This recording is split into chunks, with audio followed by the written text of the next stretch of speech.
Yo, what's going on, Dragon Ballers? Welcome back to another video. It is the release weekend of Set 14 Cross Spirits, and we've got tournaments starting up this month as well as September regionals and Gen Con and different things like that. So we're going to talk about the top 10 side deck cards for this month, and this is going to be geared more towards what the beginning of Set 14 format looks like. So that being said, guys, if you're new here, make sure to subscribe, hit that bell so you never miss a video. And if you guys want to help support the channel, many ways down in the description to do so, but particularly today, guys, if you want to buy or pre-order any cards you see in today's video or purchase any TCG cards for that matter, use my link in the description, TCG player. It does give the channel a bit of a kickback and it is greatly appreciated. With that being said, let's get started.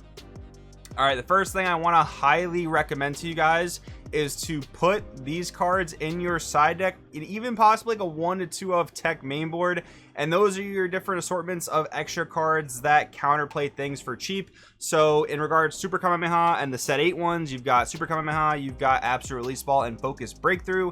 Unfortunately, the yellow one and Beerus Ball are not that great because they only hit very narrow things. The yellow one's actually terrible because it's just a Crusher Ball with a steeper cost, but Beerus Ball can be okay, specifically to stop the Frieza Charismatic Villain in green, so that can be helpful. It can also stop Gohan Baby's minion before it hits play, so it's not a servant yet.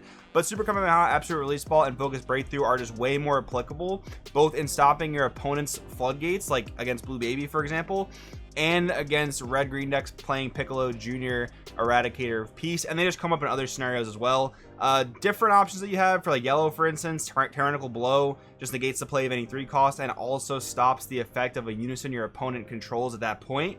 So again, with the Blue Baby example, using this to stop the effect of like a Vegeta Ready to Rumble and then blanking their Boo unison so they cannot block with it and they can't use a -1 to bottom deck one of your threats, that's going to be a super strong play. And then Open Awakening is obviously another red option that's maybe a little better than Beerus Ball depending on the type of deck that you're playing, but basically you have to have a red unison in play to make this card cost 1, and you do have to crit a life, so that's just a little bit awkward, but it does stop the play of anything 20k or less for a potential 1 energy, so that can be pretty good. But yeah, these cards, guys, this format are so important. I can't even stress how important they are, so definitely fit them in your sideboard if not your main board. Then we have another interesting option. Speaking of Piccolo Jr. Eradicator of Peace, Piccolo the Gate Opener is one of many cards now that I think every color has. Only blue had one in set 13 for whatever reason, but now I believe every color except black has one of these cards that basically once per game negates a burn damage effect. So you can stop the burn damage of Piccolo Jr. Eradicator of Peace or any other random burn effects your opponent may use. So this is definitely an interesting option. The problem with it though is that it is a once per turn, so like, do you really want to side more than 2 copies? And if you only side 2 copies, will you see it early enough for it to matter against the Piccolo Jr.? That's the question you want to ask, but I do think it's an interesting concept because it does give you a battle card to play for free, which against a deck like King Vegeta Aggro can be really important for clearing their board so you can survive more turns. So I do think it's something worth considering for sure, especially now that most colors have a card like this. Next up, guys, Protector of the People. This is probably going to be a card you're going to want to sideboard in almost any deck for the beginning of Set 14 format, because again, talking about King Vegeta Aggro, it's a really insane and seemingly oppressive deck.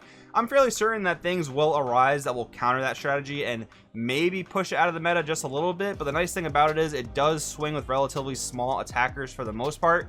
So Protector of the People will give you time to ramp it up, and they don't really play unisons in the hyper aggressive version of King Vegeta, so this card gets even more value where they can't just like bypass one of its plus 5Ks with a unison swing. So the card's really good. I think you're going to want 2 to 3 copies in most decks, again, at least at the beginning of this format, and it is relatively cheap thanks to the reprint in the Ultimate Toa deck, so that's a good thing for the card.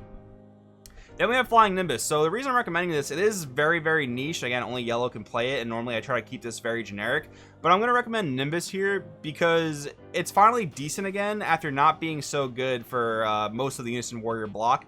And that's again because King Vegeta Aggro is a deck, and a lot of these hyper aggressive decks, like even Red Broly for instance, don't really put pressure on with unison attacks. So Flying Nimbus becomes a lot better when you're up against aggro decks that aren't really relying on unison attacks. So I don't think you need to mainboard it unless you have a really bad matchup as a yellow deck against King Vegeta. Like I can see mainboarding a couple copies of this and even like Hellboy, maybe not in like Gohan Icarus or Mecha Frieza because you're doing a lot more things in the combo steps to interrupt your opponent, but again in more of a mono yellow deck, I could definitely see maining some copies of Flying Nimbus, if not sideboarding them in pretty much any yellow deck you're looking to play. Then we have Sun Gohan, changing history, just representing the different draft box silver bullets against blue. While King Vegeta aggro and some red aggro decks are looking to be very, very strong in the beginning of set 14, blue also seems very, very strong and can act as one of the checks to those hyper aggressive decks. So you've got Soul Striker and Blue Baby as the #1 top priority blue decks. SS3 Reboot might also be a similar type of deck that's really good. But yeah, this card's gonna be good. Even the Borgos types of cards that can punish your opponent for untapping offensively, that can also punish Soul Striker and SS3 Reboot, so those are going to be something to consider as well. But basically, you want to have your blue silver bullets no matter what type of silver bullet you're looking for, whether it's the draft box 6 ones or maybe the more Borgos-esque ones that punish them for untapping offensively, again, like Soul Striker or SS3 Reboot tend to do. Then we have Homicidal Clone. So a lot of lists do mainboard these cards, but at the same time, a lot of lists don't. Like a lot of blue lists don't play their, free play token negates. I definitely recommend just sideboarding 2 to 3 copies of these cards if you're not maining them already. And if you're maining 2 copies, side the 3rd one. Like Unison Protection in this format is so important for your free counterplays, for your free counterattacks, depending what color you're playing, and your Spirit Boost effects if you're choosing to play something that utilizes Spirit Boost.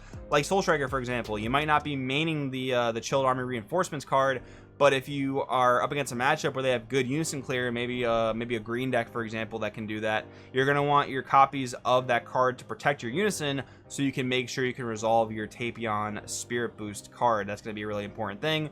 Definitely want to recommend them.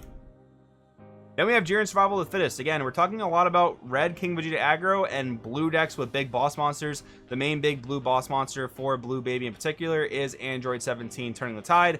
Jiren Survival of the Fittest is going to be one of your best sideboard outs to that card. This card is pretty steadily raising in price. I'm pretty sure it went from like a couple bucks to now it's like 8, 9, 10 bucks. And that makes sense because again, Blue Baby is looking to be really good in this upcoming format. So you're going to want to have Jiren Survival of the Fittest in your sideboard if you're playing more of like a mid-range or a control type of deck.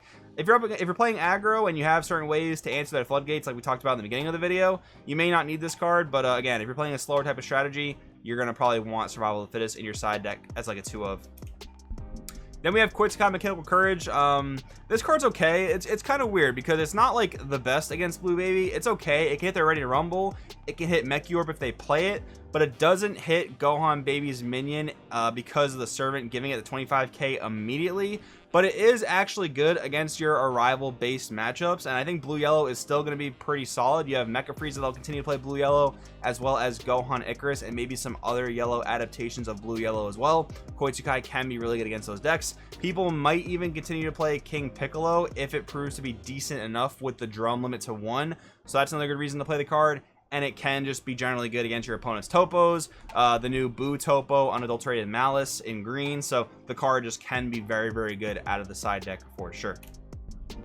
Then we have Giant Ball, another one specific to yellow, but if you are not maining this card, I strongly urge you to side deck it. Against most cards that don't have Deflect, it's just as good as a negate, and it also replaces itself. Like, imagine Time Magic, drew a card when you use it. That's what Giant Ball would be. But Giant Ball is also just way better against dual and triple attackers, and there are a ton of those in the upcoming Set 14 format. You've got Bardock Fighting Against Fates being the one that almost every single deck plays. You've got Basil Fatal Rampage in yellow. You've got the new SS4 Gogeta in black. There are just so many like multi-attackers that Giant Ball just gets insane value against, so I strongly urge you to play it if you are playing yellow.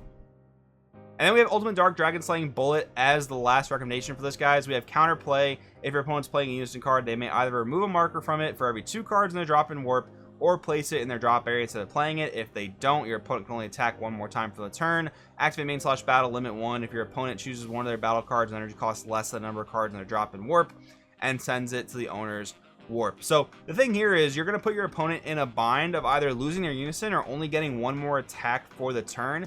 And this is going to be a lot better if you're playing some sort of mill strategy like Mill Janemba, like maybe Cooler Mill, or even the new Shadow Dragon archetype coming out in Set 14.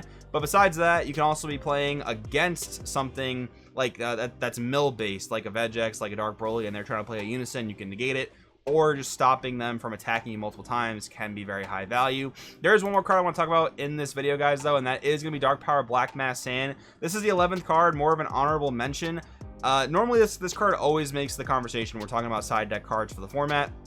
but I just don't think it's that particularly great, because the best deck it would be good against would be King Vegeta aggro, but their field card for 1 red literally inherently answers this card, which does pose a huge problem for the playability of the card. There are maybe some other decent situations it can be okay in, and you might want to consider it, but yeah, it's just unfortunate that the number 1 deck it would hit, King Vegeta, has the easiest answer to it. But anyways, guys, that's what I want to talk about in today's video. If you have any other ideas for side deck options, leave them down in the comments. Thanks for watching. I'll see you guys next time.